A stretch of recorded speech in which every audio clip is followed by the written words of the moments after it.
Welcome back to clean news MP. चलिए देखते हैं मध्य प्रदेश की 25 फटाफट बड़ी खबरों को। इससे पहले आप न्यूज को कहां से देख रहे हैं हमें कमेंट में जरूर बताएं। साथ ही वीडियो को लाइक करना बिल्कुल ना भूलें। 10वीं 12वीं बोर्ड की परीक्षा 15 फरवरी से 20 मार्च 2023 के बीच होगी। मध्य प्रदेश माध्यमिक शिक्षा मंडल की 10वीं और 12वीं बोर्ड परीक्षा की तारीख घोषित 13 फरवरी से 25 मार्च 2023 के बीच प्रायोगिक परीक्षाएं आयोजित होंगी। वहीं सैद्धांतिक परीक्षाएं 15 फरवरी से 20 मार्च 2023 के बीच आयोजित की जाएगी। एमपी बोर्ड ने इस बार परीक्षाओं को लेकर अभी से तारीखें तय कर दी है। पिछली बार कोरोना संक्रमण की वजह से परीक्षाओं में कुछ देरी हुई थी, 2 साल तो परीक्षा ही नहीं हो पाई। ऐसे में इस बार परीक्षाओं की तारीख अभी से जारी होने पर विद्यार्थी इसको लेकर अभी से अपनी तैयारी तेज कर देंगे। प्रदेश के 19 जिलों में अतिशेष के कारण स्थानांतरण नहीं ले सकेंगे शासकीय शिक्षक। सरकारी स्कूलों के शिक्षकों के स्थानांतरण के लिए आवेदन प्रक्रिया जारी है। स्थानांतरण प्रक्रिया के लिए 30 सितंबर से शिक्षा पोर्टल खोला गया है। शिक्षक 7 अक्टूबर तक आवेदन कर सकेंगे, लेकिन 2 दिन से पोर्टल बंद होने से आवेदन नहीं हो रहे हैं। इससे शिक्षक परेशान हो रहे हैं। वहीं इस बार प्रदेश के 19 जिलों में शिक्षक स्थानांतरण लेकर नहीं आ सकेंगे। इन जिलों को पोर्टल पर लॉक कर दिया गया है। इस कारण इन जिलों में आने के लिए कोई भी आवेदन नहीं कर सकेगा। इन जिलों से दूसरे जिलों में स्थानांतरण लेकर जा सकते हैं। लाखों किसानों को सीएम शिवराज ने दी बड़ी राहत, खाते में भेजे गए 202 करोड़ 64 लाख रुपए। एमपी के सीएम शिवराज ने कल किसानों को बड़ी राहत दी है। दरअसल सीएम शिवराज सिंह चौहान ने अगस्त 2022 में बाढ़ अतिवृष्टि के कारण फसल क्षति से प्रभावित लगभग 1,91,000 से अधिक कृषकों के खातों में 202 करोड़ 64 लाख रुपए की राहत राशि सिंगल क्लिक के माध्यम से अंतरित की। इस दौरान सीएम चौहान ने वीसी के माध्यम से हितग्राहियों से चर्चा भी की। एयरपोर्ट अथॉरिटी ऑफ इंडिया में निकली कई पदों पर भर्ती। एयरपोर्ट अथॉरिटी ऑफ इंडिया ने भर्ती के नोटिफिकेशन जारी किए हैं। अधिसूचना के मुताबिक कुल पदों पर उम्मीदवारों की भर्ती होगी। जूनियर असिस्टेंट और सीनियर असिस्टेंट पदों पर उम्मीदवारों की नियुक्ति होगी। आवेदन प्रक्रिया 12 अक्टूबर से शुरू होगी। नौकरी की चाह रखने वाले उम्मीदवार 10 नवंबर 2022 तक आवेदन कर सकते हैं। आवेदन प्रक्रिया ऑनलाइन मोड में होगी। दुर्गोत्सव, दीपावली व छठ पूजा के लिए विशेष ट्रेन चलाई। ट्रेनों में यात्रियों का दबाव इतना बढ़ गया है कि दीपावली के पहले और बाद की यात्रा की वेटिंग टिकट तक नहीं मिल रहे हैं। यह हाल तब है जब रेलवे विभाग दुर्गा उत्सव के बाद दीपावली व छठ पूजा विशेष ट्रेनों को चलाने की घोषणा कर चुका है। इनमें से 50% ट्रेनें चल चुकी हैं और बाकी की ट्रेनें चलने वाली हैं। सभी ट्रेनों में टिकट की बुकिंग शुरू हो चुकी है। कुछ ट्रेनें तो खुलते ही फुल हो रही हैं।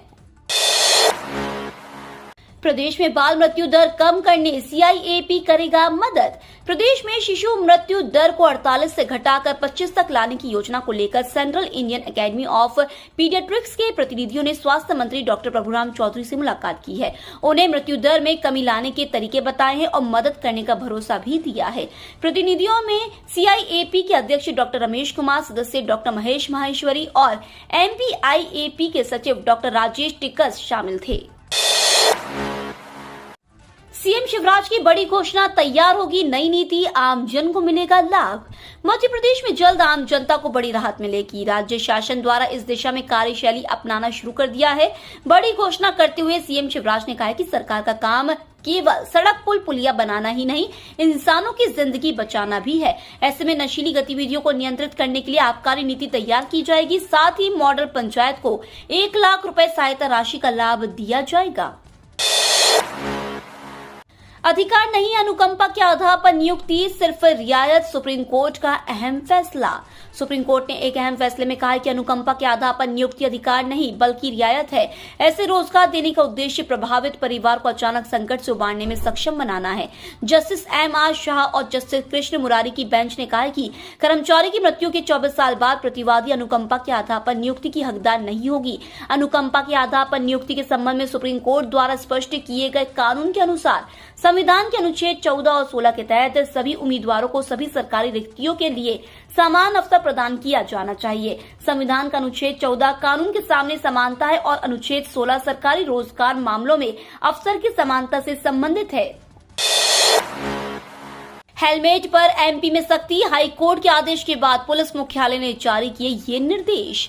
मध्य प्रदेश में अब हेलमेट को लेकर सख्ती शुरू हो गई है। एमपी हाई कोर्ट के आदेश के बाद पुलिस मुख्यालय भोपाल ने police commissioner Bhopal, police commissioner Indore सहित प्रदेश के सभी जिलों के पुलिस अधीक्षकों को आदेश जारी करते हुए इसकी सख्ती से पालन के निर्देश दिए हैं। मध्य प्रदेश में अब 2 पहिया वाहन चालकों के लिए हेलमेट पहनना अनिवार्य होगा। बिना हेलमेट के वाहन चालकों को न पेट्रोल मिलेगा, न ही सरकारी कर्मचारियों को ऑफिस में एंट्री और न स्कूल कॉलेज में एंट्री। हेलमेट नहीं लगाने पर वाहन चालकों पर मोटर व्हीकल एक्ट की धारा 128 और 129 के तहत कार्रवाई होगी। भोपाल में है देश का सबसे अलग स्कूल, यहाँ लड़कियों के सरनेम की जगह इस्तेमाल होते हैं ये शब्द। मध्य प्रदेश के भोपाल में देश का एक सबसे अलग स्कूल है। इस स्कूल में लड़कियों को काफी ज्यादा सम्मान दिया जाता है। खास बात यह है कि इस स्कूल में लड़कियों को लेकर एक अलग ही नियम बनाए गए हैं। दरअसल स्कूल में लड़कियों के सरनेम का इस्तेमाल नहीं किया जाता, ये इसलिए क्योंकि यहाँ स्कूल में लड़कियों की जाति को छुपाने के लिए उनके नाम के पीछे लगा हुआ सरनेम का इस्तेमाल नहीं किया जाता है। ग्वालियर के गौरवशाली दशहरा के विविध रंग, समृद्ध भारतीय संस्कृति विविधता के कारण अनूठी पहचान है। जिले व प्रांत की सीमा बदलते ही भाषा, रीति रिवाज व परंपराएं बदल जाते हैं और यही त्योहार हर भारतीय को एक सूत्र में बांधे हुए है। ऐसा ही एक पर्व विजयदशमी का है। समूचे देश में दशहरा मनाने की परंपरा और रीति रिवाज बदल जाते हैं। विजयदशमी मनाने का आधार एक ही अधर्म पर धर्म की विजय है। मर्यादा पुरुषोत्तम श्री राम विजयदशमी के दिन ही राक्षस कुल श्रेष्ठ रावण का वध कर इस पावन धरा पर धर्म और न्याय की स्थापना की थी। सतयुग से अब तक धर्म की विजय को विजयदशमी के रूप में मनाते हैं। गालव ऋषि की तपोभूमि में दशहरा मनाने कई परंपराएं हैं। 2 दिन बाद बुधवार को इन्हीं परंपराओं व रीति रिवाजों के साथ दशहरा मनाया जाएगा। पीएम मोदी को मिले उपहारों की नीलामी की बड़ी तारीख। इस समय प्रधानमंत्री नरेंद्र मोदी को देश और दुनिया से जो 1200 से ज्यादा उपहार मिले हैं, उनकी ई नीलामी की जा रही है। पहले नीलामी 2 अक्टूबर गांधी जयंती तक ही चलना थी, लेकिन अब इसकी तारीख को 12 अक्टूबर तक बढ़ा दिया गया है। इस नीलामी में काशी विश्वनाथ मंदिर के मॉडल के लिए सबसे ज्यादा बोलियां लगाई गई है। इस मंदिर के मॉडल को खरीदने के लिए 282 बोलियां लगी हैं। सरकार ने छोटी बचत योजनाओं की ब्याज दर को बढ़ाया। केंद्र सरकार ने छोटी बचत योजनाओं पर मिलने वाली ब्याज दरों में बढ़ोतरी की है। इतना ही नहीं, सरकार के ताजा निर्देशों के हिसाब से कुछ लघु बचत योजनाओं पर ब्याज दरों में 0.3% तक की बढ़ोतरी की गई है। चकाचक होंगे नर्मदा के घाट, रखरखाव सौंदर्यीकरण के लिए मिलेगा विशेष पैकेज। जीवनदायिनी मां नर्मदा का सौंदर्यीकरण कराया जाएगा। नर्मदा घाटों के रखरखाव, सफाई, अवशिष्ट प्रबंधन सहित सौंदर्यीकरण के कार्य कराने की जिम्मेदारी नगर निगम को सौंपी जाएगी। खास बात यह है कि इसके लिए शासन स्तर पर नगर निगम को विशेष पैकेज भी मिलेगा। नगरीय प्रशासन एवं विकास विभाग ने नर्मदा के समीप स्थित नगरीय निकायों की जानकारी और नर्मदा तटों में लगने वाले मेलों की जानकारी मांगी है। जबलपुर को नर्मदा का वरदान प्राप्त है, लिहाजा नगर निगम ने नर्मदा तटों में लगने वाले मेलों व अन्य जानकारी तैयार कर भेजने में जुट गया है। अब इस नंबर के बिना नहीं निकाल सकेंगे एटीएम से कैश। एसबीआई के ग्राहकों के लिए काम की खबर है। बैंक ने अब एटीएम से कैश निकासी के नियमों में बदलाव कर दिया है। अब आपको एसबीआई के एटीएम से कैश निकालने के लिए एक स्पेशल नंबर देना पड़ेगा। अगर आप ये नंबर नहीं डालते हैं तो आपका कैश अटक जाएगा। दरअसल बैंक ने एटीएम से ट्रांजैक्शन को और अधिक सुरक्षित बनाने के लिए कदम उठाया है। सीबीएसई ने जारी किया महत्वपूर्ण नोटिस, उम्मीदवारों को मिलेगा लाभ, ऑनलाइन कर सकेंगे आवेदन। सीबीएसई ने केंद्रीय शिक्षक पात्रता परीक्षा 2022 के उम्मीदवारों के लिए महत्वपूर्ण सूचना जारी की है। दरअसल केंद्रीय शिक्षक पात्रता परीक्षा 2022 का आयोजन दिसंबर में किया जाएगा। इसके साथ ही जारी महत्वपूर्ण आदेश में से पैसे निकाल के 2011 से 2016 तक सीटीईटी परीक्षा पास करने वाले उम्मीदवार अपने प्रमाण पत्र और अंक पत्र सीटीईटी की आधिकारिक वेबसाइट पर जाकर ऑनलाइन प्राप्त कर सकते हैं।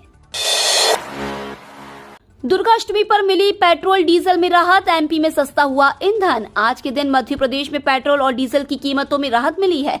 पेट्रोल की और डीजल की कीमतों में औसतन 8 पैसे प्रति लीटर की गिरावट हुई है। हालांकि कुछ शहर ऐसे भी हैं जहां पेट्रोल की कीमतों में वृद्धि देखी गई है। इस लिस्ट में अनूपपुर, बड़वानी, बुरहानपुर, छतरपुर, दमोह, खरगोन, शाजापुर, टीकमगढ़ और उज्जैन शामिल है। यहाँ पेट्रोल की कीमतों में बस कुछ पैसों का ही इजाफा हुआ है। बेलाबोंग हाई इंटरनेशनल स्कूल मामला चलेगा फास्ट ट्रैक कोर्ट में। बेलाबोंग हाई इंटरनेशनल स्कूल मामले में जल्द ही आरोपियों को सजा मिलेगी। दरअसल सरकार ने इस मामले को बेहद गंभीरता से लेते हुए कड़ी और तुरंत कार्रवाई के निर्देश दिए थे। सोमवार को मीडिया से चर्चा के दौरान गृह मंत्री नरोत्तम मिश्रा ने बताया कि दोनों मामलों में चालान पेश हो गया है और मामले को फास्ट ट्रैक कोर्ट में भेजा जाएगा, जिससे जल्द से जल्द आरोपियों को सजा मिल सके। एमपी में अफ्रीकन स्वाइन फ्लू की दस्तक, जबलपुर का यह इलाका सर्विलांस जोन घोषित। संस्कारधानी जबलपुर में जानवरों में अफ्रीकन स्वाइन फ्लू ने दस्तक दे दी है। जबलपुर के शीतलामाई और चंद्रशेखर आजाद वार्ड रांझी तथा बरेला और पनागर के सुअरों में अफ्रीकन स्वाइन फ्लू पाया गया है। चूंकि यह संक्रामक रोग है और तेजी से फैलता है, इसलिए कलेक्टर ने तत्काल ही इन क्षेत्रों को ईपी सेंटर घोषित करते हुए इनके 1 किलोमीटर के क्षेत्र को प्रभावित तथा 9 किलोमीटर क्षेत्र को सर्विलांस जोन घोषित कर दिया है। अफ्रीकन स्वाइन फ्लू प्रभावित क्षेत्रों के सुअर आश्रयों में लोगों और सुअरों की आवाजाही पूरी तरह से प्रतिबंधित कर दी गई है।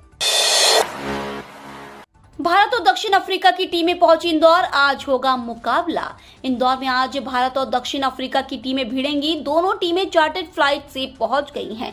विराट कोहली और केएल राहुल इस मैच में नहीं खेलेंगे। इस T20 मैच के लिए इंदौर के क्रिकेट प्रेमियों में जबरदस्त उत्साह है। इंदौर के क्रिकेट प्रेमी भारतीय क्रिकेट टीम के सितारा बल्लेबाज विराट कोहली और रोहित शर्मा को चौके छक्के लगाते हुए देखना चाहते हैं। दोनों टीमें सोमवार शाम को इंदौर आई। टीमों के बीच आज होलकर स्टेडियम में T20 अंतर्राष्ट्रीय क्रिकेट मैच खेला जाएगा। अगले स्वच्छ सर्वेक्षण में 9,500 अंकों का होगा मुकाबला। इंदौर ने स्वच्छ सर्वेक्षण में लगातार 6वीं बार नंबर 1 का खिताब तो जीत लिया, लेकिन 7वीं बार उसके लिए राह आसान नहीं होगी। अगली बार स्वच्छ सर्वेक्षण 9,500 अंकों का होगा। पिछली बार 7,500 अंकों का मुकाबला था। अगली बार इंदौर का मुकाबला प्लास्टिक और वायु प्रदूषण से भी होगा। निगम को शहर में प्लास्टिक के कचरे को भी कम करना है। अभी शहर की करीब 35 लाख आबादी प्रतिदिन 9 ton poly bag multi layer packaging में इस्तेमाल होने वाला प्लास्टिक कचरे में पहुंचा रही है।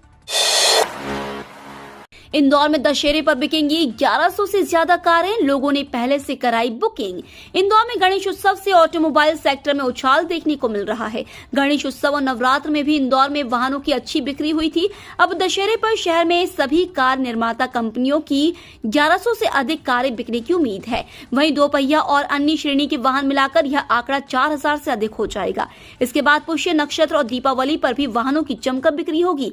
इस दीपावली पर इंदौर में कुल वाहनों का आंकड़ा बढ़कर 23.5 लाख तक पहुंच जाएगा, जबकि इंदौर जिले में कुल वयस्क मतदाताओं की संख्या ही करीब 26.5 लाख है। 3 दिन के जम्मू कश्मीर दौरे पर जाएंगे गृह मंत्री अमित शाह। बकरवाल समुदाय के लोगों से करेंगे मुलाकात। नवरात्र के दौरान घाटी की सियासत नई करवट ले सकती है, क्योंकि अगले 3 दिनों तक गृह मंत्री अमित शाह जम्मू कश्मीर में रहेंगे। अनुच्छेद 370 से आजादी के बाद केंद्रीय गृह मंत्री का तीसरा जम्मू कश्मीर दौरा है। चुनावी सुगबुगाहटों के बीच हो रहे इस दौरे को काफी अहम माना जा रहा है। दौरे के पहले दिन अमित शाह गुर्जर और बकरवाल समुदाय को साधने की कोशिश करेंगे।